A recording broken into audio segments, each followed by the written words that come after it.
अस्सलाम वालेकुम। आज का हमारा लेक्चर है रेस्पिरेटरी डिसऑर्डर्स। तो अब जो रेस्पिरेटरी डिसऑर्डर्स हैं, सांस की जो बीमारियां हैं, ये दुनिया में हर जगह बहुत ज़्यादा कॉमन होती हैं, लेकिन वो कहते हैं पाकिस्तान में रेस्पिरेटरी डिसऑर्डर की जो कंसंट्रेशन है ना, वो दूसरे ममालिक के निस्बत ज़्यादा है। इसकी वजह क्या है? Air pollution.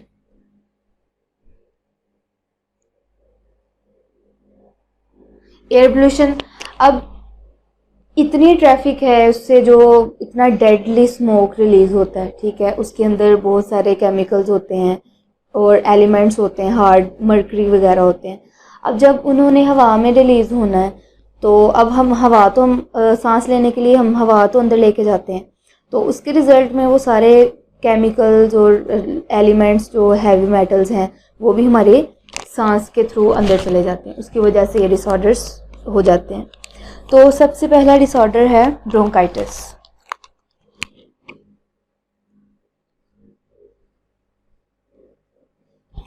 तो इसके नाम से क्या पता हमें चल रहा है कि ये ब्रोंकाई का disorder, it is the disorder of bronchi.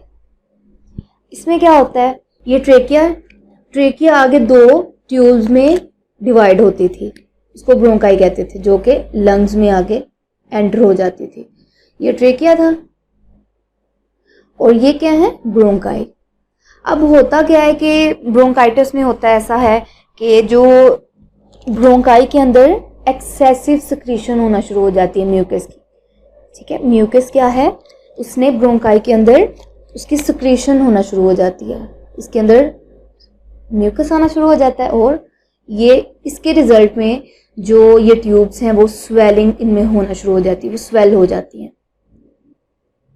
Okay, तो क्या हमने देखा अभी तक? ब्रोंकाई के अंदर सिक्रीशन, म्यूकस की सिक्रीशन होना शुरू हो जाती है, उसकी वजह से वो स्वेल हो जाती हैं। तो अब हमने इसके अंदर जब ये स्वेलिंग होना शुरू हो जाती है, तो इसके रिजल्ट में अब जो ट्यूब्स हैं वो नैरो होना शुरू हो जाती है। अब जब कोई ट्यूब नैरो हो जाती है तो ये तो अंडरस्टूड सी बात है कि हमें सांस लेने में डिफिकल्टी भी होगी। तो ये हमारा यहाँ तक ब्रोंकाइटिस का ये इफेक्ट है। इसका आप इसके ऊपर हेडिंग लिख सकते हो, इफेक्ट ऑफ ब्रोंकाइटिस। उसके बाद आता है इसका कॉज, कि ये किस वजह से बीमारी होती है। इसकी तरफ चलते हैं, कॉज ऑफ ब्रोंकाइटिस। तो इसकी वजूहात बहुत सारी हैं, लेकिन इसका जो मेन इसकी रीज़न होती है ब्रोंकाइटिस की, वो है स्मोकिंग। जो लोग ज़्यादा स्मोकिंग करते हैं उनमें ब्रोंकाइटिस की रेशो ज़्यादा होती है। तो स्मोकिंग के केस में क्या होता है? टोबैको है जो, उसको हम इनहेल ज़्यादा करते हैं, तो उसके केस में ब्रोंकाइटिस और हमारे जो ब्रोंकाई है उसके अंदर बहुत ज़्यादा इन्फ्लेमेशन होना शुरू हो जाती है। जो ब्रोंकाइटिस ये एक्चुअली क्या है? इन्फ्लेमेशन होना शुरू हो जाती है, स्वेलिंग होना शुरू हो जाती है ब्रोंकाई में। तो यहाँ फिर ऐसा हो सकता है कि वायरस के अटैक से, बैक्टीरिया के अटैक से बीमारी हो सकती है, या फिर केमिकल इरिटेंट्स, यहाँ हम अगर केमिकल इनहेल करें तो ब्रोंकाइटिस की वजह बन सकती है। केमिकल इरिटेंट्स में, और केमिकल इरिटेंट में सबसे मेजर क्या है? टोबैको। इसके अंदर बहुत ज़्यादा केमिकल्स होते हैं टोबैको के अंदर, निकोटीन है, ठीक है, और वो हमारे लिए बहुत ज़्यादा हार्मफुल होती है। उसके बाद ब्रोंकाइटिस की टाइप्स आती हैं, और वो बहुत इंपॉर्टेंट शॉर्ट क्वेश्चन है। इसकी टाइप्स ऑफ ब्रोंकाइटिस। ब्रोंकाइटिस की दो मेन टाइप्स होती हैं, एक होती है एक्यूट ब्रोंकाइटिस और दूसरी होती है क्रोनिक ब्रोंकाइटिस। एक्यूट का मतलब होता है शदीद, और क्रोनिक का मतलब होता है दायमी, मतलब परमानेंट बीमारी है। तो अब इनको वन बाय वन देखते हैं, एक्यूट में क्या होता है और क्रोनिक में क्या होता है, इसका डिफरेंस देख लेते हैं। अच्छा, जो एक्यूट है उसके अंदर वो कहता है कि जो पेशेंट है जिसको ये ब्रोंकाइटिस हुआ है, एक्यूट ब्रोंकाइटिस हुआ है, वो जल्दी रिकवर हो जाता है। तकरीबन 2 वीक्स के अंदर अंदर वो रिकवर हो जाता है with no permanent damage,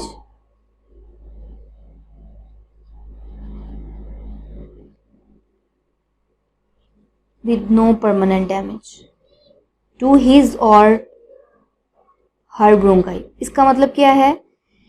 acute के अंदर होता तो ये स्फीयर है, लेकिन वो रिकवर हो जाता है, उसकी ब्रोंकाई जो उसकी ट्यूब्स हैं उसको वो परमानेंट डैमेज नहीं होता, वो इंसान उसका ट्रीटमेंट करवाए तो वो ठीक हो जाता है। But in case of chronic the disease is permanent. यहाँ पर जो क्रोनिक डिजीज है, इसके अंदर जो ब्रोंकाई है उसका, इसको परमानेंट डैमेज होता है।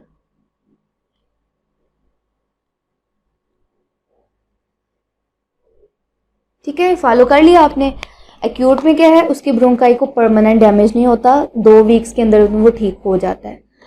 लेकिन ब्रोंकाई के अंदर उसके ब्रोंकाई को परमानेंट डैमेज हो जाता है। और ये तकरीबन इसका जो ड्यूरेशन है इसका, वो है तकरीबन 3 मंथ से 2 ईयर्स तक, 2 साल तक ये रहता है। 3 महीने से लेकर 2 साल तक ये उस शख्स में रहता है।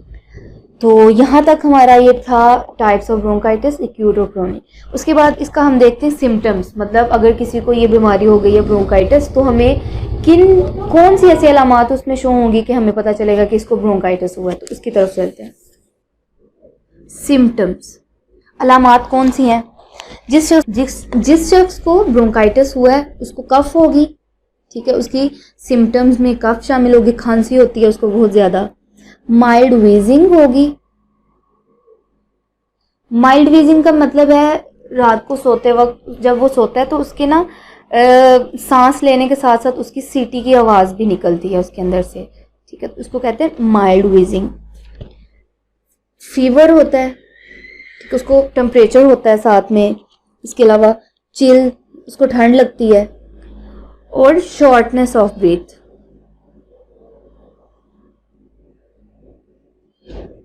और उसको सांस लेने में मुश्किल पेश आती है। लेकिन स्पेशली उस केस में उसको थोड़ा मसला होता है, डिफ़िकल्टी होती है सांस लेने में, जब वो कोई हार्ड जॉब कर रहा हो, कोई सख्त काम कर रहा हो, अगर वो काफ़ी दूर से चल के आया हो, या फिर उसने कोई चीज़ पकड़ ली हो, हैवी वेट पकड़ लिया हो, उसने उठाया हो, तो उस वजह से उसको फिर सांस लेने में काफ़ी डिफ़िकल्टी होगी। उसके बाद नेक्स्ट डिजीज़ है एम्फीसीमा। इसकी तरफ चलते हैं। एम्फीसीमा क्या है? सेकंड डिसऑर्डर जो है रेस्पिरेटरी का, वो है एम्फीसीमा। एम्फीसीमा है, अब ब्रोंकाइटिस को देखा हमने, वो ब्रोंकाई की डिस्ट्रक्शन थी, उसके अंदर उसकी ट्यूब में इन्फ्लेमेशन हो गया था। और एम्फीसीमा क्या है? ये एक्चुअली की वॉल की डिस्ट्रक्शन। इस केस में एम्फीसीमा जिसको ये डिसऑर्डर होता है, उसके साथ क्या होता है कि उसकी जो एल्व्यूलाई हैं, अब यहाँ पे हम ड्रा करते हैं। एल्व्यूलाई क्या हमने पढ़ा था, हमने देखा ये ट्रेकिया था, ये आगे 2 स्मॉल ब्रांचेस में डिवाइड हुआ था और लंग्स में एंटर हो गया था। उसके बाद एल्व्यूलर डक्ट में इसके स्मॉल पाउचेस बन गए थे, इनको हमने कहा था ये एल्व्यूलाई हैं। तो जो एम्फीसीमा है वो क्या है? एल्व्यूलाई की वॉल, यहाँ पर इसकी जो वॉल्स हैं वो डिस्ट्रक्ट हो जाती हैं, वो ख़राब हो जाती हैं। अब किस वजह से होती हैं? असल में ये ऐसा क्यों होता है? अब इसकी वजह से जब ये इसकी वॉल डिस्ट्रक्ट हो जाएंगी, ठीक है, तो अब जब ये डिस्ट्रक्शन होती है तो इसके रिजल्ट में क्या होता है, इनकी जो सैक्स हैं, ये जो सैक हैं, इनकी थैलियाँ जो हैं, ये ज़्यादा बड़ी हो जाती हैं, ठीक है, बड़ी हो जाती है, लेकिन सरफेस एरिया कम हो जाता है। अब गैसेस एक्सचेंज के लिए आपको पता है एल्व्यूलाई ये रेस्पिरेटरी सरफेस है, यहाँ पर गैसेस एक्सचेंज होना होता है। अब यहाँ पर इसका जो एरिया है, मतलब इसके सैक्स तो बड़े हो गए हैं लेकिन सरफेस एरिया कम है। अब सरफेस एरिया गैसेस एक्सचेंज के लिए तो सरफेस एरिया ज़रूरी होता है, इस वजह से अब इस केस में भी गैसेस एक्सचेंज नहीं होगा ठीक से। और उस केस में क्या होगा कि लंग्स, जो लंग के टिश्यूज़ हैं, जब वैसे तो नॉर्मल जब एक्सहेल करते हैं तो लंग्स अपनी नॉर्मल पोजीशन पे आ जाते हैं, बट इन केस एम्फीसीमा, अब उस शख्स को जिसको एम्फीसीमा है उसके लंग्स एक्सहेलेशन के बाद नॉर्मल पोजीशन पे नहीं आ सकते, ठीक है, उसकी नॉर्मल शेप वो गेन नहीं करते। अब क्या होगा इस केस में, जो लंग्स में हवा एंटर हुई है, ठीक है, जो हवा अंदर आई है, जब इनहेलेशन के केस में हम हवा अंदर लेके जाते हैं तो वो ट्रैप हो जाती है इनके अंदर, इस सैक में ट्रैप हो जाती है, बाहर नहीं जा सकती। तो ऑक्सीजन तो आ गई है लेकिन कार्बन डाइऑक्साइड भी उसके अंदर मौजूद है, तो वो तो बाहर नहीं जा सकती, तो वो तो हमारे लिए बहुत हार्मफुल साबित होगी। तो इस वजह से अब क्या होगा कि बहुत ज़्यादा कॉम्प्लिकेशंस होंगी। जब हवा अंदर ट्रैप हो जाएगी, वो बाहर नहीं जा सकेगी, तो बहुत ज़्यादा सीरियस कॉम्प्लिकेशन का सामना करना पड़ेगा उस शख्स को। उसके बाद हम देखते हैं इसके सिम्टम्स क्या हैं, कैसे पता चलेगा कि इस शख्स को एम्फीसीमा है। तो उसकी तरफ देखते हैं वो क्या है इसके सिम्टम।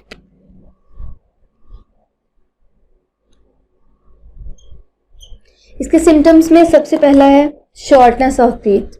जितने भी रेस्पिरेटरी डिसऑर्डर्स होते हैं उनमें सबसे मेन और मेजर जो सिम्टम्स होता है वो शॉर्टनेस ऑफ ब्रीथ होता है, डिफिकल्टी इन ब्रीथिंग। तो शॉर्टनेस ऑफ ब्रीथ,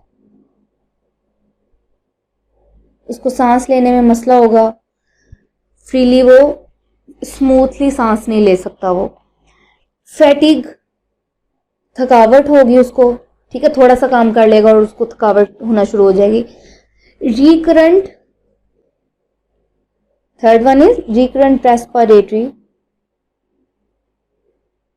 इन्फेक्शंस।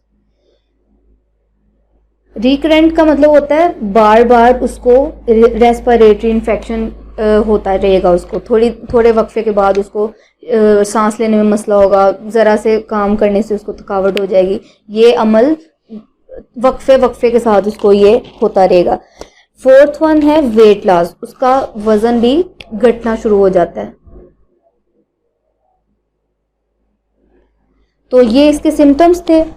और उसके बाद मेजर इसके अंदर पॉइंट वो है कि जब एक शख्स को एम्फीसीमा के सिम्टम्स का पता चलना शुरू हो जाता है, उससे पहले उसके जो लंग्स हैं, लंग टिश्यू 50 से 70% तक उसके लंग टिश्यू डिस्ट्रक्ट हो चुके होते हैं।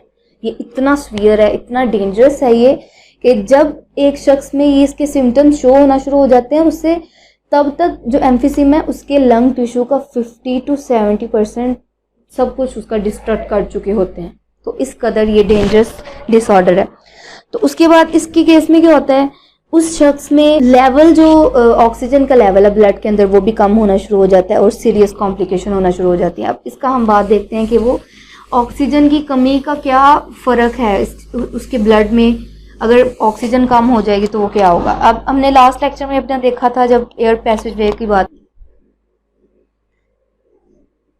हमने देखा कि एल्वियोलाई के अंदर एक्सचेंज होता है,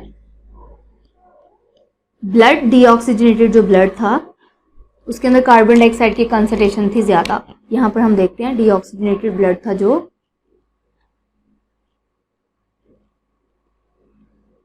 इसके अंदर कार्बन डाइऑक्साइड की कंसंट्रेशन ज़्यादा थी, और एल्वियोलाई के अंदर एयर थी, मतलब ऑक्सीजन थी इसके अंदर ऑक्सीजन थी।